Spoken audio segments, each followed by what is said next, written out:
What's up, guys? Ian here, coach of your Surrey Stingers, bringing you guys our playoff semifinals match for PTL Season 2 in Division 2. So we are taking on Ellie and the Shanghai Dragons.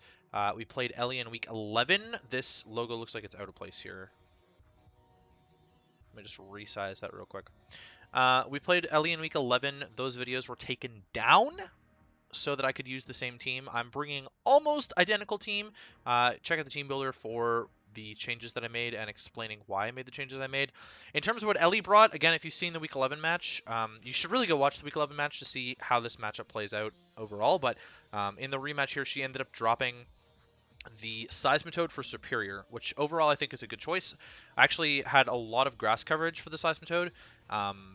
And so bringing Superior, I had a lot less coverage for Superior, but in terms of the options that I have, I just have better ways to deal with Superior than I do a Seismitoad. So, yeah, not really much to talk about there. She could have also brought the Mega Scissor or the Seismitoad or the Dragonite.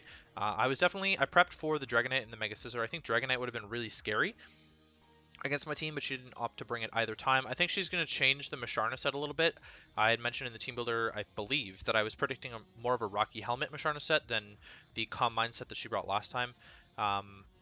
Still not sure what to think about Entei. Blastoise is a really solid check to it, and then I changed my Raikou to be able to handle the Torn and the Koko a lot better. I am inherently weaker to Nidoqueen with this build, more so than I was last time, but Nidoqueen doesn't get recovery, and she doesn't have a Wish Passer, so there is a good chance that I will be able to whittle the Nidoqueen down, and if it's not a Scarf variant, just be able to deal with it easily. So in terms of what I'm going to lead with, I figured my best lead was actually just Mega Lopunny this time.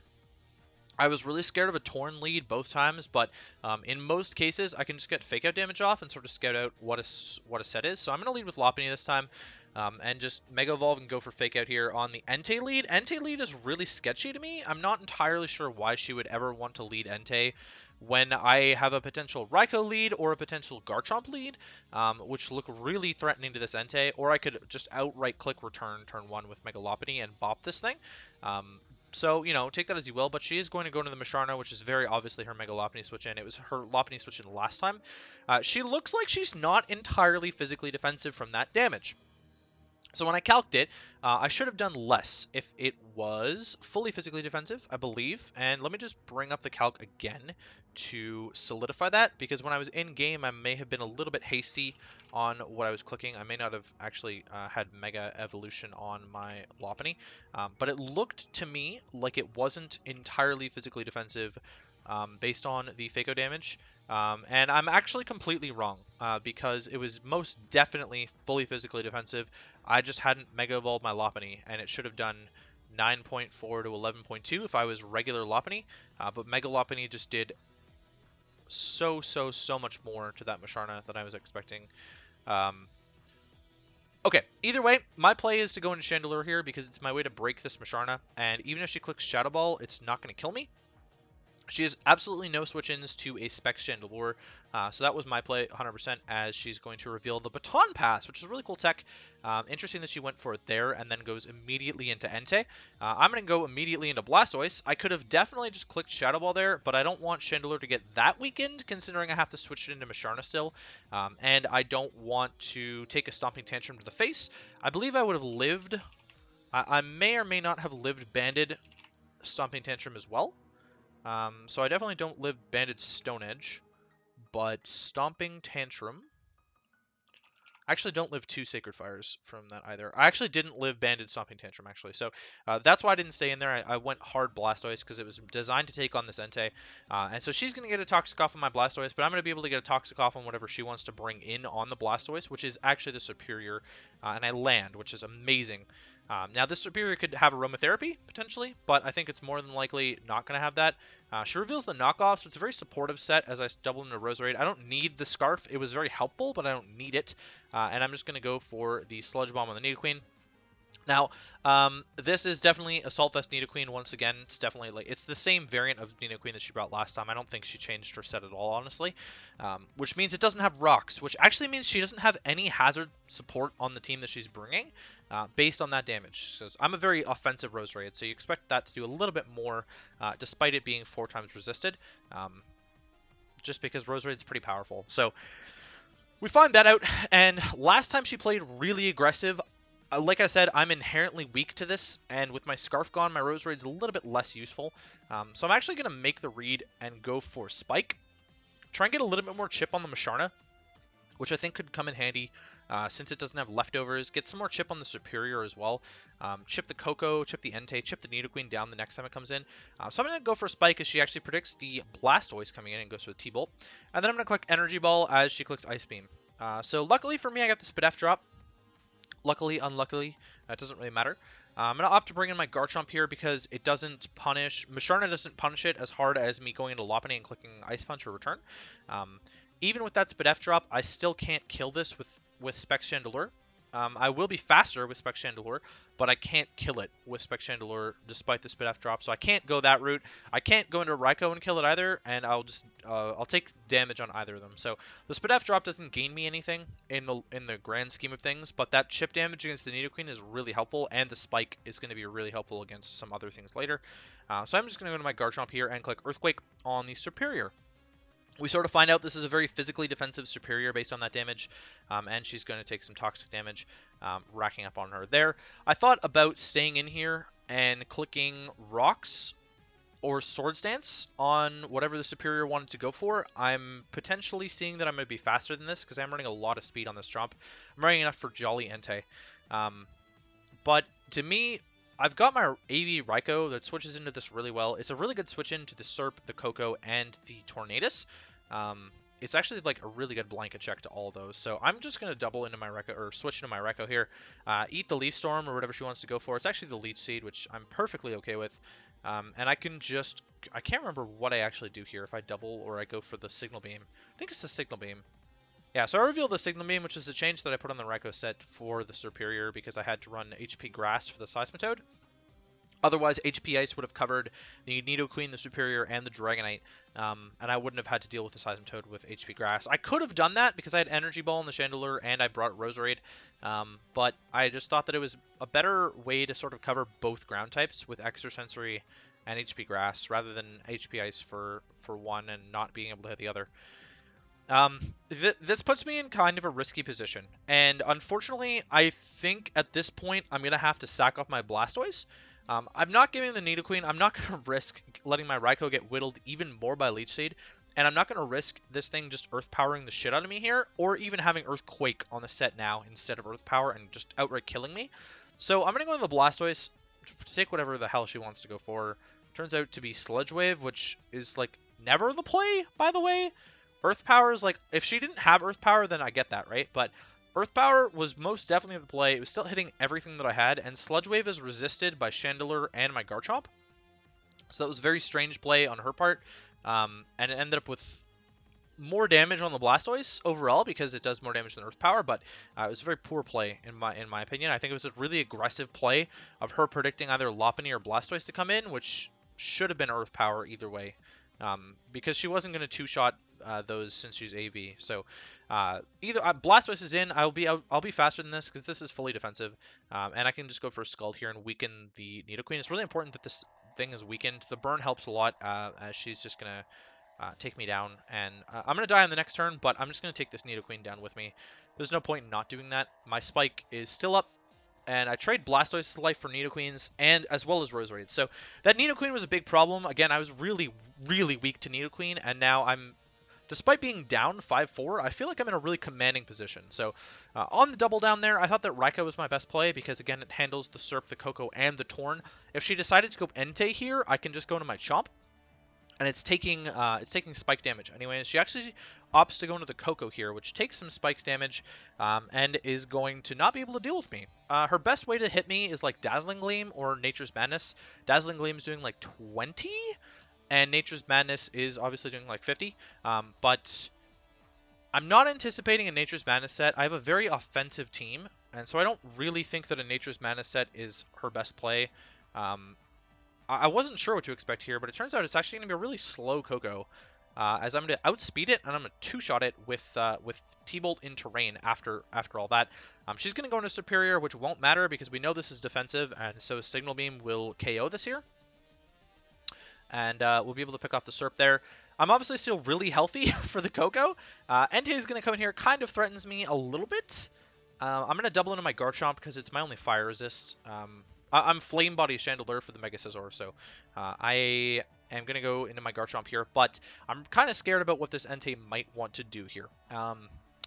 You know, I could do a Trillion to it with T-Bolt in Electric Terrain. Like, it'll actually do a lot, but I want to keep my Raikou healthy for the Coco and the Torn as well still. Coco is going to die to another T-Bolt in Terrain, and it can't touch me. Very clearly it cannot touch me, as it was slow defog. And then Torn probably can't touch me. It doesn't get any Ground-type moves, so it'd have to be Hidden Power Ground to hit my Raikou. And it's a nice flying resist for me to keep around in the back, just in case that is Scarf Tornadus for my Mega Lopunny. So I'm just going to double into the Garchomp here. It's arguably my best play, as she's going to miss a Toxic. That doesn't end up mattering. My Garchomp isn't going to stay in long enough for that to matter. I'm going to set up Rocks here on the turn where she clicks HP Ice and reveals to be Life Orb. So I have no idea if she was a mixed attacker or like mono special, but I'm going to go for the safe play with the Earthquake there. Dragon Claw would have been a better play, but I also thought that if I Earthquaked, I could keep this around as... potentially something to stop the Coco from clicking electric type attacks if I really needed to. So there's the Earthquake there, and then I'm going to double into my Raikou here on the Tornadus, which misses Hurricane. That doesn't really matter either. My Raikou is still really healthy. The only thing stopping Mega Lopunny from just outright winning this game, by the way, if this isn't Scarf Tornadus, because Coco is very slow and will just die to a return at this point. Entei is going to take Rocks damage as long as the Coco can't get a chance to defog, and I still have my Rocker. So it'll take Rocks damage, and that'll die to a Fake Out plus return for sure, and I know that I outspeed it. E-Speed will not kill me from this range. So the only thing stopping Mega Lopunny from just outright winning is the Musharna, which I have a really solid check to in the Spec Chandelure, which also has no switch-ins, and Spec Chandelure might just win as well. I am just going to do a Trillion to the Torn here. As it's going to U-turn out, it's going to stay a little bit healthy, but bringing in the Musharna here I think is a choke. And the reason I think that is potentially she could have gone Entei here, which is threatening my team a lot less than the Musharna is against my Mega Lopunny. Granted, she may have just died to a Thunderbolt after Rocks on the Entei, or like after Rocks plus E-Speed, causing Life Orb recoil. She may have just died to the Thunderbolt at that stage, which I probably wouldn't have risked either. I can just go Garchomp and give it rough skin damage, and I'd be in a decent spot there anyways. But putting this Musharna in a position where it's against my specially offensive Raikou when it's physically defensive, I think is a poor play. But it could have been her only play. That's the other thing, is that she might be too pressured right now by my offense, and it could have been her only play. So I'm not entirely sure. I'd have to hear her perspective of how all the turns went to get a better read on that. But I'm just going to try and chip this Musharna down with Signal Beam. She's going to reveal the Moonlight. Definitely expected it to have Moonlight, but I can stall it out of Moonlights here as well by clicking Signal Beam. She's going to go for the Psychic, which doesn't do as much as you'd want it to, obviously. And I'm going to double into the Chandelure on her Baton Pass. So another play that I don't really agree with. I mean, like, she didn't have a better play, but again, she's just in a position where she loses to Lopunny at this stage. So, like, clicking Baton Pass there is a good play because she caught me on the double. Like, by all means, it's a good play. But her Musharna is weakened, and it's going to have to take Rock Step again because Coco is really pressured by my offense. Like, it can't come in for free and click Defog. So that's just my thoughts here. I wanted to save Chandelure in case the Musharna does manage to get healthy, and I didn't want to just outright die to a Z move, so I'm going to double into my Raikou here. Or my Garchomp, sorry, and just sack it to the Z move, but instead she's going to U-turn, take some Rocky Helmet damage. She's going to be weaker than last time, and Musharna comes in at 33. So, again, this is her only way to deal with Garchomp. I actually think her better play, she's popped the Yachi. If she had HP Ice on the Coco, or it didn't really matter, she probably should have just gone Coco here and clicked Dazzling Gleam. I'm AV Raikou. She should be able to tell that I'm AV Raikou based on the damage calcs against other Pokemon. And I won't be able to take 2 Dazzling Gleams with Raikou, so Coco is most certainly her play here, and I don't agree with the Musharna play on this turn. This is actually, it's a roll for Earthquake to kill this, but it's a roll in my favor to kill this, and so I'm just going to take it, and we're going to get rid of the Musharna. That means that my Lopunny is in a really amazing spot right now. Torn is in, it's now, I'm going to click Dragon Claw, she's going to miss Hurricane, and so we're going to be able to claim the Torn as well. Again, the Hurricane miss is whatever. It really didn't matter. Lopunny beat the rest of her roster. She has shown to me that she's not Scarf by clicking Hurricane and U-turning out. I believe over here somewhere.